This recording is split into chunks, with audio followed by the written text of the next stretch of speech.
Hey, and welcome back to the 7 Trading Secrets. I am Jeremy Whaley, and it's great to have you joining me for what is day number 2 or session number 2, depending on how you are receiving these videos, so that you can walk through these 7 secrets. Now, if you're anything like me, whenever I first started trading, I knew nothing about the stock market. I mean, I kind of knew a little bit. Somebody had taught me a little bit, and I learned enough about, placing a trade to actually go execute the trade. But I didn't have any clue how to pick a company to actually trade. And so at that time, I was a college student. I was a senior in college. I was a musician, and I had all this music equipment that I loved. I figured, hey, that's a great place to invest, right? And so there was a company that made audio mixers where we would, use their equipment to mix audio, like at a concert or something. And it was a really great company. I had a lot of their equipment, and I figured, well, hey, if I'm buying their stuff, other people are buying it too. That would be a great place to buy their stock.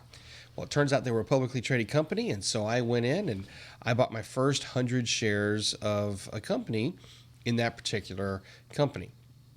Now, at that time, that stock was trading for $4.85 a share, and I knew nothing about fair values. I knew nothing about anything. I just knew I liked the company.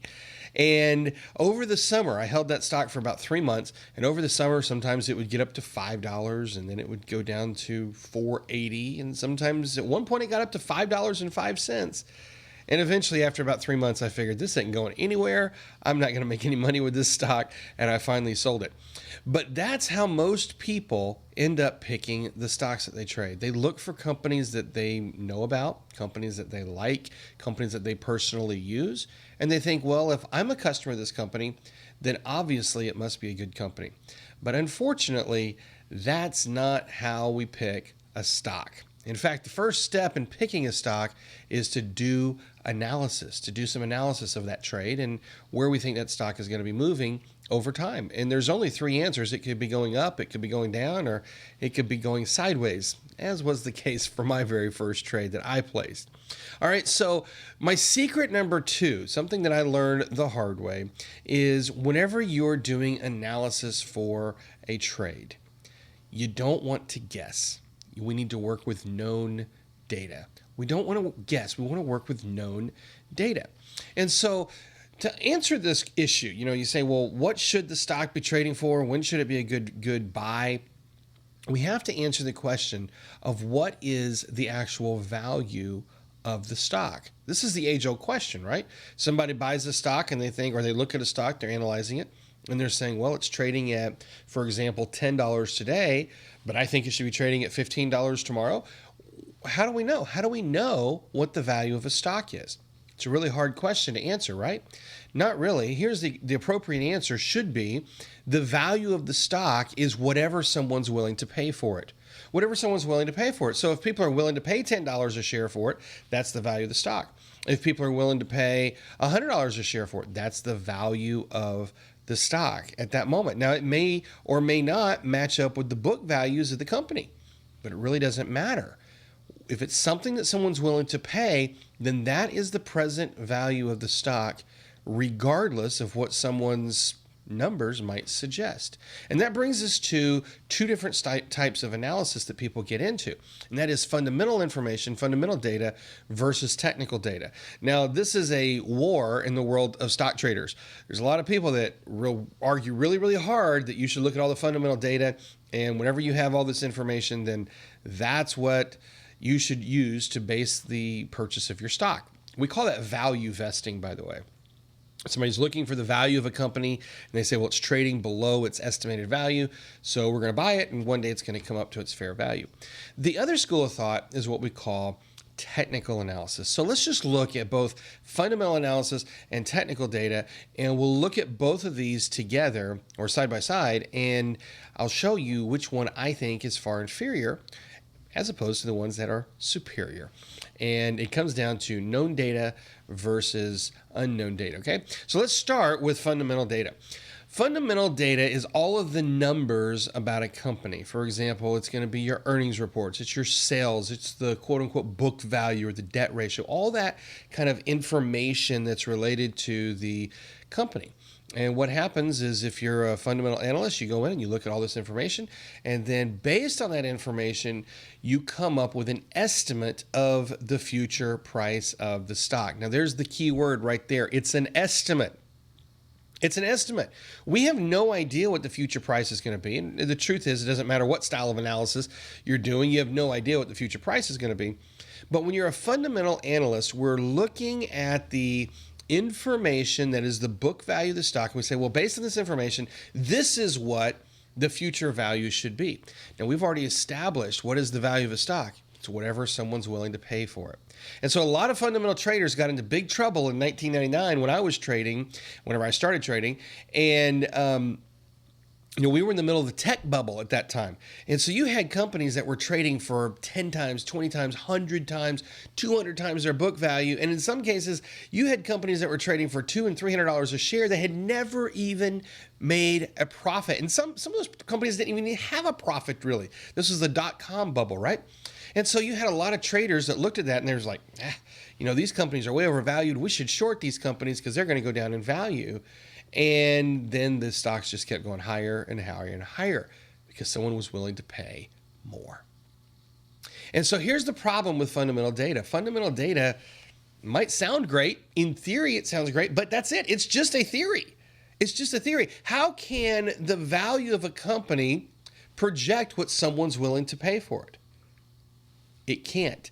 The book value, the fundamental data of a company has no way to project what someone's going to be willing to pay for it because beauty is in the eye of the beholder, as they like to say. And in the world of the stock market, the value is in the eye of the trader.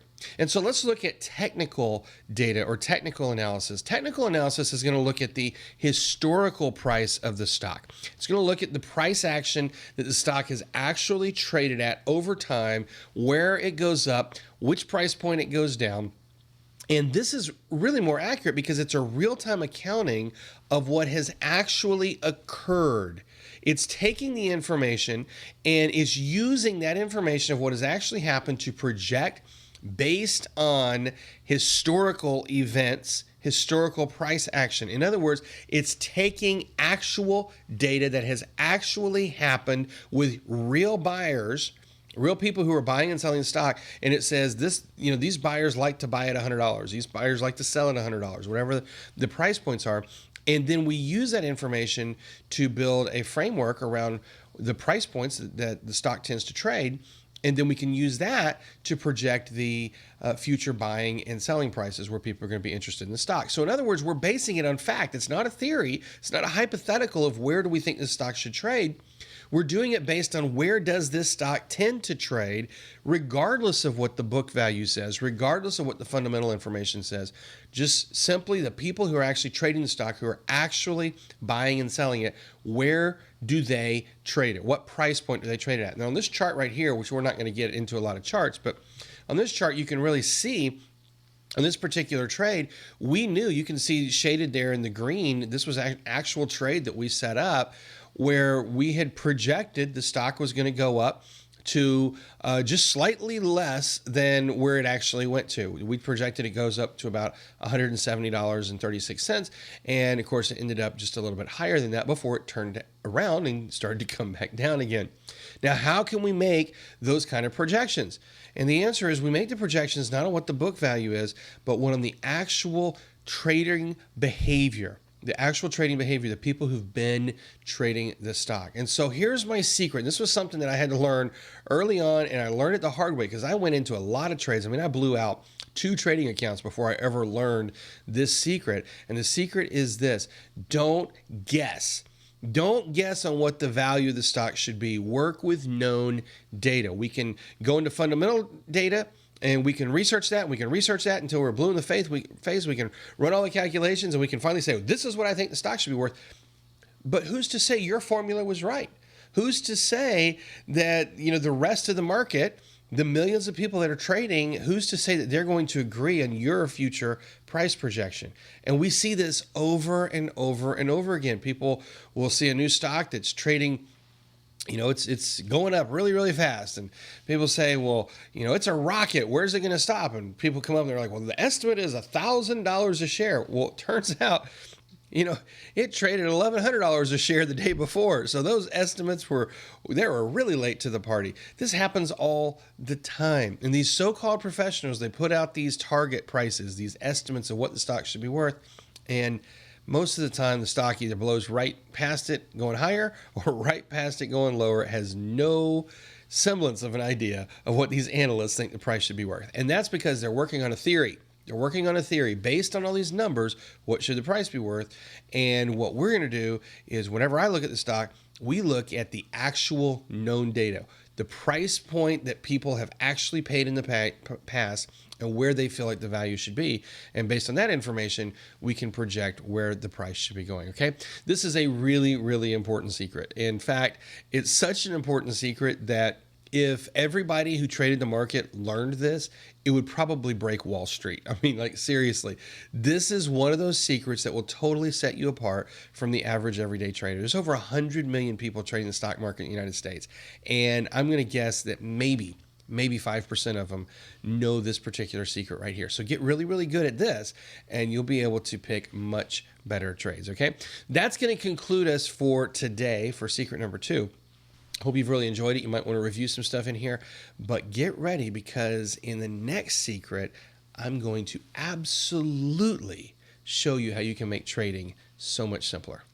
Hey, thanks for watching. I hope you got a lot out of this video, and I hope you get a lot out of all of my videos. I hope you're watching all of them. But before we move on, I want to invite you personally to join the Pick Winning Stocks Challenge. This is a fantastic challenge that I've put together. It's 21 days. It'll change your trading career. How's it going to do that? Well, first of all, I'm going to teach you how to pick the direction of the trade. So you always know which trade direction the stock is going. Is it going up? Is it going down? Is it going to go sideways? I'll teach you how to figure that out. I'm also going to show you exactly how to apply the right strategy at the right time, and then I'm going to turn around and show you exactly how to manage your risk as well as how to write your trading plan, the absolutely perfect trading plan. I'll show you all this stuff. I'm going to teach you how to choose a stock. Some stocks are good to trade, some stocks are not. I'm going to show you how to do all that. In other words, it's everything that you need so you can pick a winning stock. And isn't that the outcome? Isn't that the whole purpose of coming to the stock market, so that you can learn how to pick a winning stock so you can buy it and you can sell it and make a profit? That's kind of the idea, right? This is a 21-day challenge. That means 21 days from right now.